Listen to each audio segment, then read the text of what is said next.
Welcome to our Nini SR channel. The way he held me tightly, as if he didn't even want an air between us. He released my lips and started to kiss my cheek as well as my jawline. I was panting as I held his shoulder in one hand and gripped his hair in the other hand. Both his hands were on my back as they held me tightly. His lips captured my lips as he kissed me harder. I moaned into our kiss. He pulled away and kissed my jawline, leaving a trail of wet kiss all the way to my neck.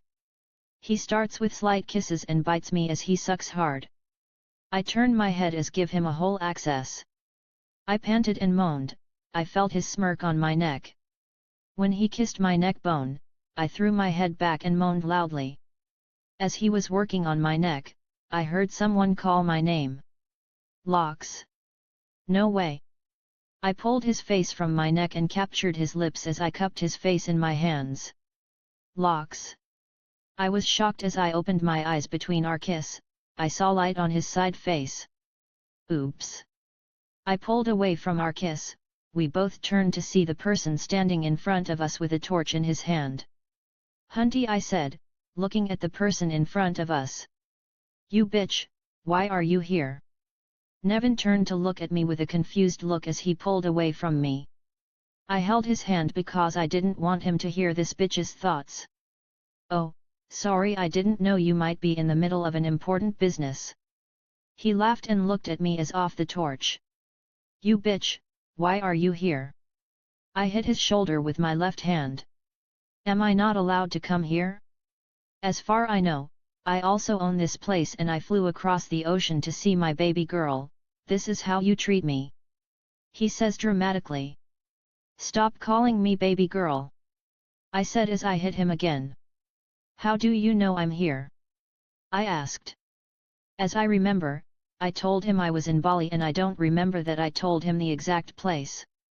I track you, he said as he held my hand. Oh, I said, as give him a death glare.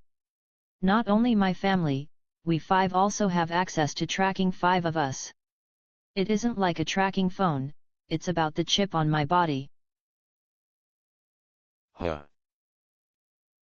A minute ago, I was kissing the love of my life. Now who knows he is calling her baby girl? He tracks her?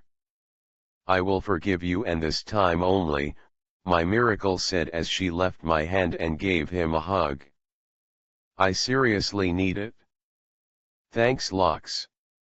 It was Hunty/Hunt/who know, he thought. He held her tightly as did a light swing. He let her turn to look at me, as who is this familiar face, his thought. What a familiar face. But I don't remember seeing him in my whole life. Oh, isn't he that guy, he thought to himself as he saw my miracle and me. Oh, I forgot to introduce you. This is Nevin Henderson, she says, looking at me as she held my arms and pointing toward that guy, and says this is Hunter, who was born just to annoy me, aka my best friend. Oh, I know you. You are Nick's brother, right? He said as he held his hand out. I took his hand as a handshake. Yes, I am. How do you know Nick? I asked, as I smiled.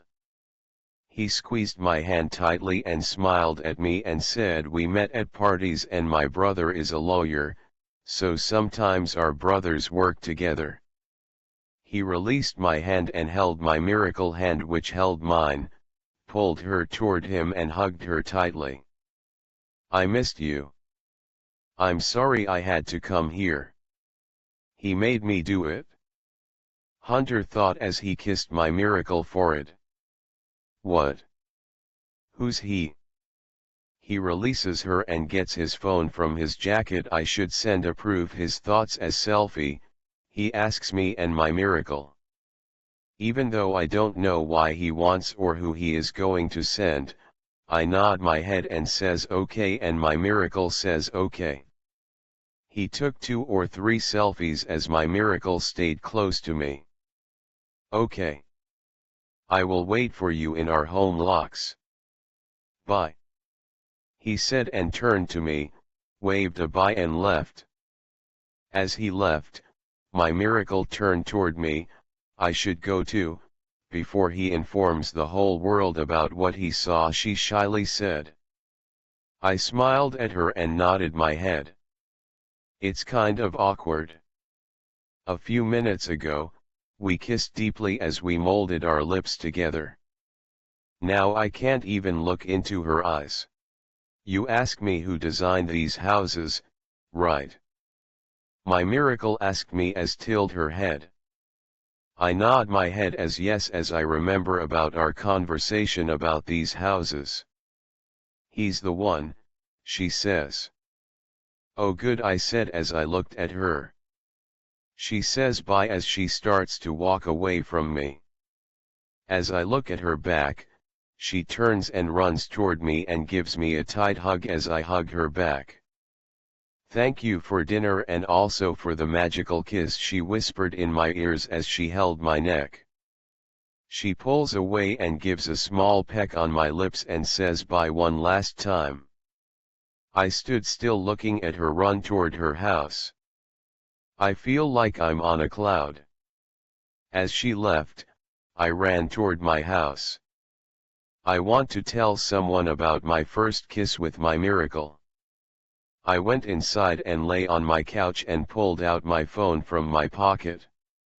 I start dialing Jess' number to call her, but she doesn't answer my calls.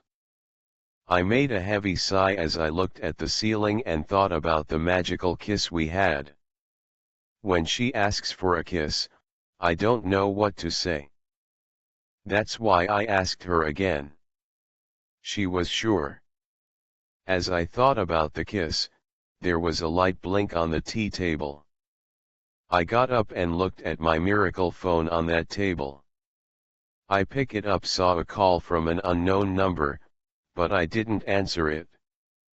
As the call ended, I saw 48 missed calls from the same number as well as 76 messages. Again, the same number is called. This time I answered it, because of 48 calls it might be an emergency, I thought to myself. Hello, I answered the call. But there was no reply on other side. So again, I say hello. This time I heard a man laughing loudly from the other side as that man asked in his dark voice, Nevin. Right. How did he know me?